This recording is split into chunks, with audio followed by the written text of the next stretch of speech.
చేపల పులుసు కోసం ముందుగా మనం చేపల్ని శుభ్రంగా కడుక్కొని తీసుకున్నాం. ఇందులో ఇప్పుడు స్పూన్ కారం వేసుకుందాం, ఇది పసుపు,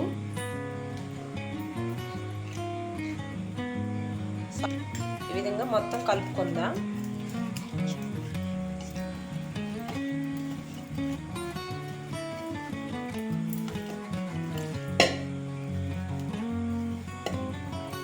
ఈ విధంగా మొత్తం కలుపుకొని ఒక పావు గంట పక్కన ఉంచుకుందాం. తర్వాత చేప ముక్కలు ఈ విధంగా రెడీ అయ్యాయి. ఇప్పుడు మనం చేపల పులుసు గురించి స్టవ్ ఆన్ చేసుకొని స్టవ్ పై ఒక కళాయిని పెట్టుకున్నాం. అందులో ఆయిల్ వేసుకుందాం. ఆయిల్ బాగా వేడవుతుంది కదా, చూడండి ఉల్లిపాయ ముక్కలు ఈ విధంగా కట్ చేసుకొని ఇందులో వేసుకోవాలి. అందులోని పచ్చిమిర్చి, కరివేపాకు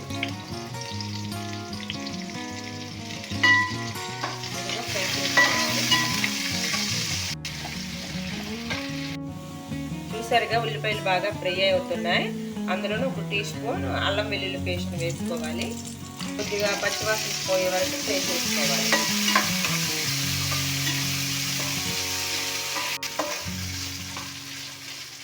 కొద్దిగా ఫ్రై అవుతుంది కదా, అందుకు వేసుకోవాలి. 1/2 స్పూన్ ధనియా పౌడర్ వేసుకోవాలి. 1/2 స్పూన్ జీరా పౌడర్ వేసుకోవాలి. వేసుకొని కొద్దిగా ఫ్రై చేసుకోవాలి.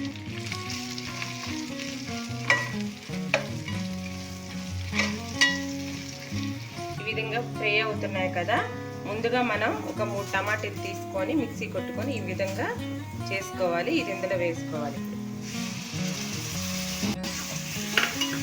మొత్తాన్ని ఈ విధంగా మిక్స్ చేసుకోవాలి.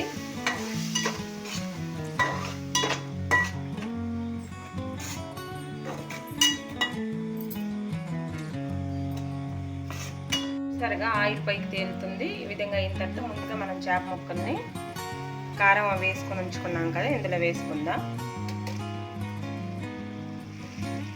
వేసుకొని స్లోగా కలుపుకోండి.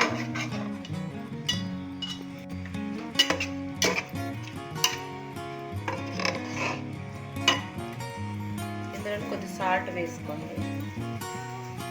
కొద్దిగా మిక్స్ చేసుకోండి. ఈ విధంగా ఒక 5 నిమిషాలు ఉంచి ఇవ్వాలి. చూసారుగా చేపలు కొద్దిగా మగ్గినట్లుగా అయ్యాయి. ఇప్పుడు ఇందులో మనం ముందుగా చింతపండును నానబెట్టుకొని ఉంచుకున్నాం. దాని వాటర్ని ఈ విధంగా తీసుకున్నాం. ఈ పులుసుని ఇందులో వేసుకుందాం.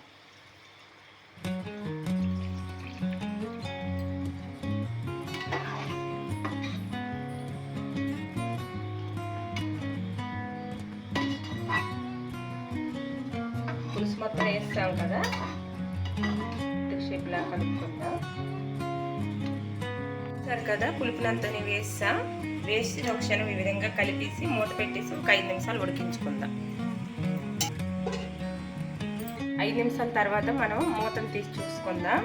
చేపల పులుసు మరుగుతుంది కదా, ఇప్పుడు ఉప్పుని ఒకసారి చూద్దాం. నేను వేసుకున్న ఉప్పు అయితే పర్ఫెక్ట్గా సరిపోయింది. ఒక 5 నిమిషాలు మూత పెట్టుకొని ఇదే విధంగా ఉడికించుకుందాం.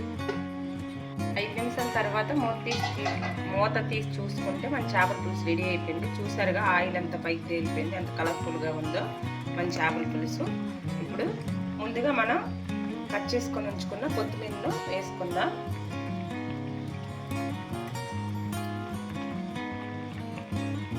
వేసుకొని స్టవ్ ఆఫ్ చేసుకుందాం. టేస్టీ చేపల పులుసు రెడీ. ఈ వీడియో మీకు నచ్చినట్లయితే లైక్ చేయండి, షేర్ చేయండి. మా ఛానల్ని కొత్తగా చూసినట్లయితే సబ్స్క్రైబ్ చేసుకోండి.